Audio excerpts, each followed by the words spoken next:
ఉమ్. తొమ్మిదో భావం ఎవరు? శ్రీలత గారు చెప్పండి తొమ్మిదో భావం గురించి.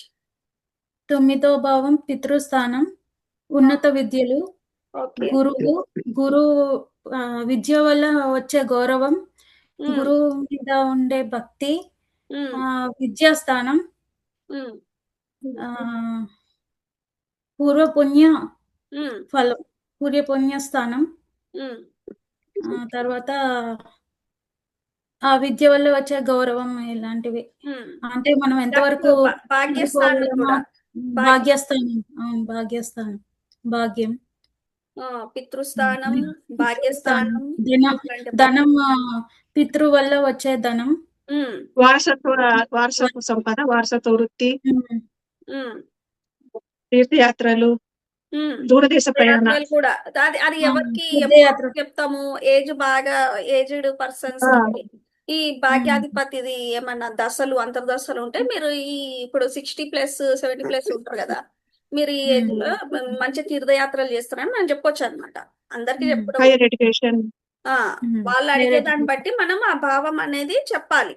వాళ్ళ వయసుని బట్టి, అంతే కదా, వాళ్ళు చేసే వృత్తిని బట్టి, లేదా లక్ ఏమైనా అదృష్టం కలిసి వస్తుంది. సో ఒకవేళ దాన ధర్మాలు చేస్తారు, భాగ్యాధిపతి వచ్చి లగ్నంలో కూర్చుంటే దాన ధర్మాలు బాగా చేస్తారు, మీకు హెల్పింగ్ నేచర్ ఎక్కువ, ఇలాంటివి మనం చెప్పొచ్చు. తపస్సు, తీర్థయాత్రలు, మరి హైయర్ ఎడ్యుకేషన్. Higher education. ఒకవేళ ఈ భాగ్యాధిపతి నీచం పొందాడు, వక్రించాడు, ఇలాంటివి ఏమైనా ఉన్నాయనుకోండి, ఏమవుతుంది? ఉన్నత విద్యలో చదువులో ప్రాబ్లం, డిగ్రీ లెవెల్లో, పీజీ లెవెల్లో కొద్దిగా ప్రాబ్లం అయ్యే ఆటంకాలు అయ్యే అవకాశం ఉంటుంది. ఆ విధంగా మళ్ళీ తండ్రిది సహకారం ఉండదు, అంతే కదా. కొద్దిగా ఆయనకి హెల్త్ కూడా బాగుండదు, ఇవి కూడా చెప్పచ్చు. ఆయన సహకారం ఉండదు, హెల్త్ బాగుండదు, ఇలాంటివి అన్నమాట. కుమారుతెల గురించి కూడా చెప్తుంది ఇది, అష్టైశ్వర్యాల గురించి కూడా చెప్తుంది. సో లక్ అనేది, లక్, భాగ్యం అనేది, మీకు లక్ అనేది సహకరించదు, మీరు కష్టపడితేనే దానికి తగ్గట్టు ఫలితం ఉంటుంది. మీ భాగ్యాన్ని మీరే పెంచుకోవాలి తప్ప మీకు అదృష్టం అనేది తక్కువ అని చెప్పాల, లేదని చెప్పొద్దు. అంతే కదా. ఎందుకంటే బాధపడతారు, ఆల్రెడీ బాధలో మనకి అప్రోచ్ అవుతారు కదా, మీకు లక్కే లేదు, ఇలా కఠినంగా మాట్లాడొద్దు అనమాట. మీరు ఎంత చేస్తే అంతకి ఫలితం ఉంటుంది, అంతే కదా. మీకు లక్ లేదని మాట్లాడొద్దు. ఓకే, ఏదైనా ఎదుటి మనిషితోని కొద్దిగా ఆలోచించి మాట్లాడాలి. నెక్స్ట్ భాను గారు, అష్టమ భావం. అష్టమ భావం అనేది లాంజివిటీ అని తెలుస్తుంది. మనం ఏంటండి? అష్టమ భావంలో లాంజివిటీ తెలుస్తుంది అంటే అదే ఆయుస్థానం. ఆయుస్థానం చెప్తుంది అది. ఎక్సెప్ట్ సాటర్న్ తప్పితే ఇంకెవరున్నా అక్కడ అంత మంచిగా ఉండదు. సాటర్న్ ఉంటే మాత్రం వాళ్ళకి బాగా ఆయుస్థానం ఎక్కువ ఉంటుంది. మిగిలిన వాళ్ళు కొంచెం కష్టపడతారు అక్కడ. 8th ప్లేస్ లో 8th అనేది అకల్ట్ నాలెడ్జ్ కూడా ఇస్తుంది. ఫర్ ఎగ్జాంపుల్ మనం చదువుకునే ఆస్ట్రాలజీ అవ్వచ్చు, ఆ ఆస్ట్రాలజీ కూడా బాగా వస్తుంది వాళ్ళకి 8th ప్లేస్ బాగుంటే. ఫర్ ఎగ్జాంపుల్ 8th ప్లేస్ లో మెర్క్యూరీ ఉన్నా బాగుంటుంది వాళ్ళకి ఇట్లాంటి నాలెడ్జ్ కి. సో బేసికల్ గా 8th అనేది మారక కాదు, కానీ ఆయుస్థానం తెలియజేస్తుంది. ఓకే, ఇంకా ఒక ఆయుస్థానమే చెప్పారు మీరు. యాక్సిడెంట్ గా జరిగే సంఘటనలు, అది యాక్సిడెంట్, ప్రమాదాలు, ఎవరైనా చనిపోయినప్పుడు సడన్ గా డబ్బు రావడం, ఎవరైనా పూర్వీకులది డబ్బు, మూత్రవ్యాధి, ఇంకా ఫుడ్ ఇన్ఫెక్షన్, ఆహార ఫుడ్ ఇన్ఫెక్షన్, బంధువుల వల్ల అంటే ప్రాఫిట్ కూడా ఉంటుంది చూడండి, బంధువుల వల్ల కలిసి వచ్చే ఆస్తి, మళ్ళీ ఇన్సూరెన్స్ కూడా, సీక్రెట్ స్థానం, అన్ని సీక్రెట్స్ గా ఉంటాయి కొన్ని విషయాలు, కానీ ఏమైనా విషయాలు, లాటరీలు, ఆకస్మిక ధన లాభం, మూలధనం. మళ్ళీ ఒకవేళ దుష్ట సాంగత్యాలు కూడా, ఒకవేళ ఆ అంతర్దశలలో ఎవరితోనైనా దుష్ట సాంగత్యం కూడా వచ్చే అవకాశం ఉంటుంది. అవయవాల లోపం ఉండొచ్చు. ఇప్పుడు అష్టమాధిపతి వచ్చి లగ్నంలో కూర్చున్నాడు, లగ్నం అంటే మనమే కదా, సో మనకి పుట్టినప్పుడు అలాంటివి ఏమన్నా దశలు అంతర్దశలు నడిస్తే ఆ టైంలో అష్టమాధిపతి వచ్చి లగ్నంలో కూర్చుంటే సో అప్పుడు ఏదైనా అవయవ లోపం అది ద్వితీయంలో ఉన్నా సరే ద్వితీయంలో అవయవాలు ఏమేమి చెప్పండి కొద్దిగా భానుగారు. నోరండి ముఖ్యంగా. ఇంకా నోరు, కన్ను, ద్వితీయం కన్ను గురించి కళ్ళు, తెలుస్తుంది కదా. కుడి కన్ను ముఖం గురించి చెప్తాను. ముఖం గురించి తెలుపుతుంది. ముఖం గురించి కూడా తెలుపుతుంది. సో ముఖ సౌందర్యం బాగాలేకపోవడం, కన్నులు అంటే ఏదైనా మెల్ల కన్ను రావడము లేదా ఇలాంటివి కళ్ళే కనపడకపోవడము ఇలాంటివి ఏమన్నా ఉండొచ్చు, సైట్ రావడం. సో ఇలా రాజదండనం ఇంకోటి. సో రాజదండనం అంటే ఏంటిది సరస్వతి గారు? రాజదండం అంటే అది ఇదే కదా ప్రభుత్వ పోలీసులది. అదేనా పోలీసులు కొట్టడమా అనుకోవచ్చా?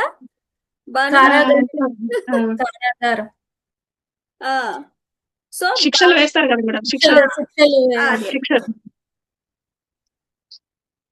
సో ఇవి కొన్ని పాయింట్స్ ఇవి గుర్తుపెట్టుకోవాలి. ప్లస్ అన్ని చెప్పకూడదు కస్టమర్ ని. వాళ్ళతో మాట్లాడిన తర్వాత వాళ్ళ నుండి ఏమి రియాక్షన్ వస్తుంది, యాక్షన్ వస్తుంది, దాని రియాక్షన్ మనం ఇవ్వాలన్నమాట. ఏంటిది అనేది అన్ని చెప్పకూడదు. ఏదో కొన్ని మీకు హెల్త్ అష్టమ హెల్త్ గురించి ఒక డౌట్. ఇప్పుడు మీరు అష్టమాధిపతి వచ్చి అక్కడ కూర్చుంటే అన్నారు కదా, అష్టమాధిపతి అంటే జోడియాక్ దాంట్లో మరి రాశి నుంచి తీసుకోవాలా లగ్నం నుంచే తీసుకుంటారా? లగ్నం నుంచి. రాశి నుండి కొంతమంది రాశి నుండి తీసుకుంటారు, కొంతమంది లగ్నం నుండి, కొంతమంది రవి నుండి తీసుకుంటారు. అలా అన్ని చేసుకుంటా కూర్చుంటే కన్ఫ్యూజన్ క్రియేట్ అవుతుంది. ఇప్పుడు మామూలుగా అష్టమాధిపతి అంటే ఇక్కడ కుజుడే కదా. కుజుడు రాశి నుంచి సాధారణ జ్యోతిష ప్రకారము కుజుడు నేచురల్ జోడియాక్ లో అష్టమాధిపతి.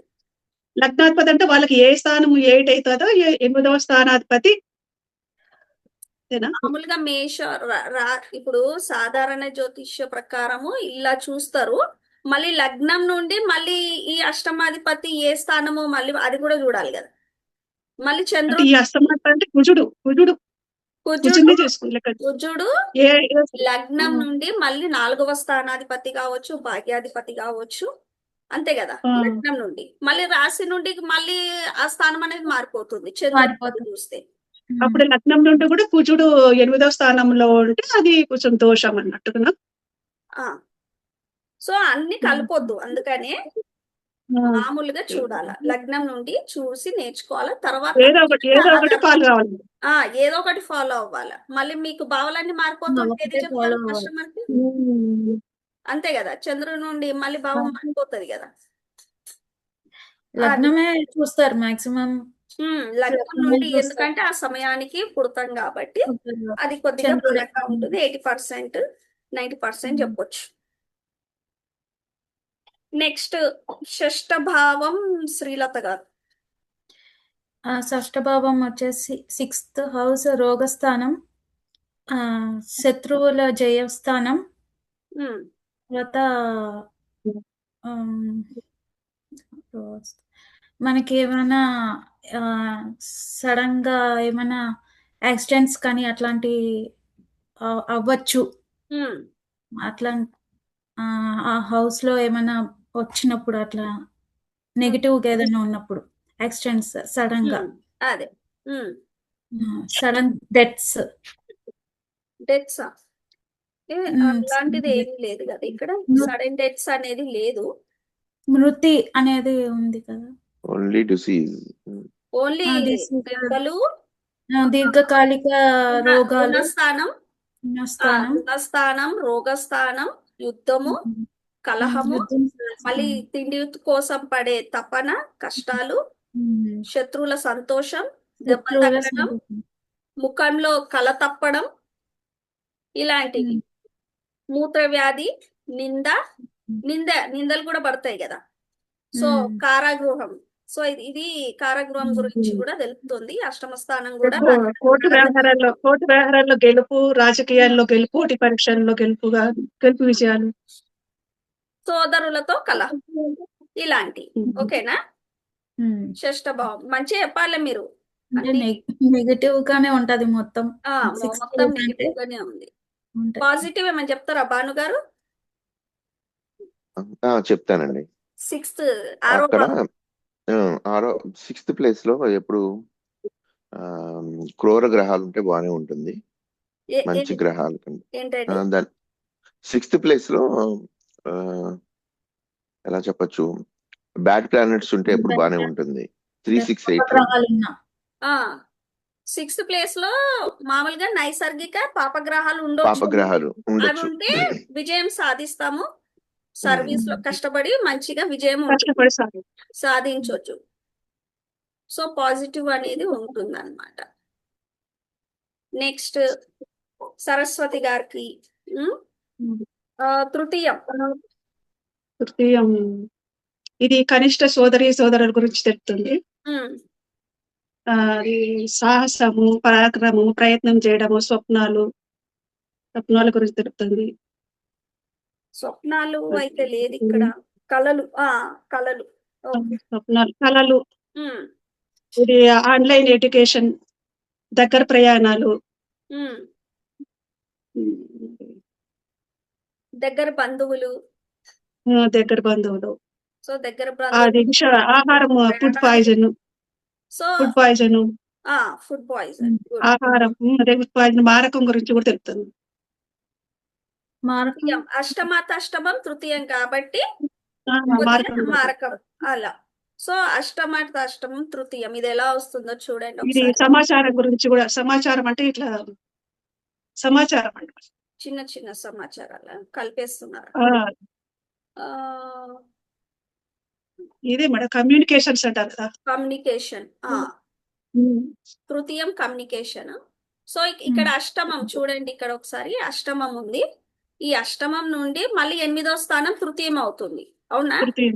ఇక్కడ 7, 8 నుండి చూడండి, ఇక్కడ నుండి ఇది 7, ఇది 8. సో ఇక్కడ లగ్నం నుండి తృతీయం అయిందా? సో అష్టమం తృతీయం కాబట్టి ఇది తృతీయం కూడా కొద్దిగా దీని గురించి చెడు పదార్థాలు భుజించడము, కొద్దిగా యాక్సిడెంట్లు, సడన్ ఇలాంటివి అనేది మనం ఇక్కడ చూడొచ్చు అన్నమాట. అదే విక్రమ స్థానము అంటారు. తృతీయం అంటే విక్రమ స్థానం అంటాం. ధైర్యం గురించి, సోదరులు, యుద్ధం గురించి, సామర్థ్యం, మనిషి యొక్క సామర్థ్యం గురించి, పరాక్రమము, చెవులు, పాదాలు, కళలు, దగ్గరి బంధువులు, చిన్న చిన్న ప్రయాణాలు, మనకి ఫుడ్ ఇన్ఫెక్షన్ గుడి, ఆస్తి విభజన. ఒకవేళ అడుగుతారు కదా మాకు ఆస్తి విభజన, రంగంలో ప్లేస్మెంట్స్, యుద్ధ రంగంలో లేకపోతే యుద్ధ రంగంలో ప్లేస్మెంట్స్ అంటే మనకు ఉద్యోగాలు అందులో రావచ్చు అని. అర్థం కాలేదు. యుద్ధ రంగంలో జాబ్స్ గురించి. ఓకే.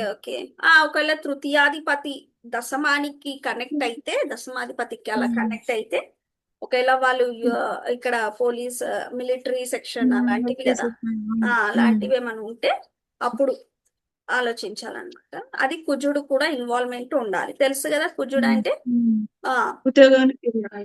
సో ఇవి చాలా పవర్ ఉంటుంది, పొజిషన్ ఉంటుంది, ఆయుధాలు ఇలాంటివన్నీ కావాలంటే కుజుడు ఉండాలి కదా అలా.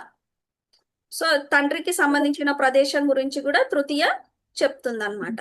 అలాగే చిన్న వాహనం, ఒకవేళ తృతీయాధిపతి మంచి ప్లేస్ లో ఉంటే, అంతర్దశ బాగుంటే చిన్న వాహనం కొనే ఆలోచనలు కూడా రావచ్చు, అలా ఉంటది. దగ్గర ప్రయాణాలు, ఆభరణాల గురించి కూడా తృతీయం తెలుపుతుంది. నెక్స్ట్ చతుర్థ భావం భానుగారు. స్థానం తల్లి గురించి చెప్తుంది. ఇల్లు, వాహనాలు గురించి తెలుపుతుంది. చతుర్థ భావంలో చంద్రుడున్న, మార్స్ ఉన్న బానే ఉంటుంది. కుజుడు, ఆ రెండు అక్కడ దిగ్బలం పొందుతాయి. ఏంటండి ఈ దిగ్బలం పొందుతాయి అక్కడ చతుర్థంలో. ఎవరు దిగ్బలం పొందుతారు? చంద్రుడు అండ్ కుజుడు. కాదు కుజుడు నీచబడతాడు. కాదండి, కుజుడు దశమంలో దిగ్బలం పోతే పొందుతాడు. ఓకేనా? సూర్యుడు కూడా దశమంలోనే ఆ దిగ్బలం పొందుతాడా? కుజుడు కానీ కుజుడు కేతువు 4th 8th హౌసెస్ లో 4th 8th హౌసెస్ లో బలం పొందుతానని చెప్పి ఇచ్చారు మేడం. నేను ఆ క్లాస్ వచ్చినప్పుడు చెప్తాను. మామూలుగా ఈయన చెప్పినట్లయితే 4th దాంట్లో శుక్రుడు చంద్రుడు దిగ్బలం పొందుతారు. Comfort okay. కదా, కంఫర్ట్ అవును, కాబట్టి అక్కడ మాతృస్థానం. కొద్దిగా మనశ్శాంతిగా మాతృస్థానము. సో పీస్ఫుల్ కావాలి, ఎంటర్టైన్మెంట్ కావాలి, నీట్నెస్ కావాలి. కాబట్టి ఇక్కడ ఈ రెండు గ్రహాలు చంద్రుడు శుక్రుడు వీళ్ళిద్దరూ ఓకే, చంద్రుడు ఆ శుక్రుడు. ఓకే. ఈ రెండు గ్రహాలు కారకత్వాలు వహిస్తాయి కదా. నీట్నెస్ కి శుక్రుడు, కొద్దిగా పీస్ఫుల్ కి చంద్రుడు కదా, మనస్కారకుడు. సో చతుర్థ స్థానము మనసు గురించి కూడా తెలుపుతుంది, మనసు గురించి తృప్తి గురించి తృప్తి. తెలుపుతుంది. అవును. సో ఇలాంటివి. సో ఇక్కడ వచ్చేసి గృహం అన్నారు, ఇంకా వాహనం అన్నారు, వాహనం అన్న ఇంకా తృప్తి, తృప్తి, స్థిరాస్తి, ప్రేమ వైఫల్యం, శిల్పాలు, లేదు బిల్డింగ్స్, లేదు లేదు చెరువులు, అలాంటి ప్రేమ చెరువులు, వైఫల్యం బావులు లేదు. త్రవ్వుట, ఇక్కడ వచ్చేసి మనకి ప్రతిష్ఠ. నది గురించి, నీటి ప్రయాణము, అంటే సముద్ర ప్రయాణాలు అంటారు కదా, నీటి ఓ, ప్రయాణం, అవును. బంధువుల గురించి, మళ్ళీ మరియు చెరువులు, నీరు, చెరువులు, సుగంధ ద్రవ్యాలు, నీటి సౌఖ్యం, భూమి, తోటలు, చెరువులు. సో ఏవైతే మనకి వాటర్ గురించి ఉన్నాయో అవన్నీ మనకి ఇక్కడ బావులు తవ్వడము, గృహ సౌఖ్యం, గృహ ప్రవేశం, ఇల్లు కొంటారు అంటారు కదా, గృహ ప్రవేశం అవును. ఎప్పుడు చేస్తారు అనేది, గృహ సౌఖ్యం గురించి, తండ్రి ఔన్నత్యం గురించి, మంచి వస్త్రాలు, దివ్య ఔషధం, వాహనాలు, లైక్ అప్పట్లో ఎద్దులు, గుర్రాలు, ఏనుగులు, గోవులు, ధన విశ్లేషణ కూడా ఇక్కడ నుండి మనం చెప్పవచ్చు. నెక్స్ట్ సరస్వతి గారా, పంచమ భావం. పంచమ సంతానము, ఓకే. కళలు, ఆటలు, హైయర్ ఎడ్యుకేషన్, ఇది లాటరీ, షేర్ ట్రేడింగ్స్ లేవు. ఉన్నాయా? నేను ఇచ్చిన దాంట్లో ఉండొచ్చు ఇక్కడ బుక్స్ లో. ఒక్క నిమిషం ఇక్కడ కొద్దిగా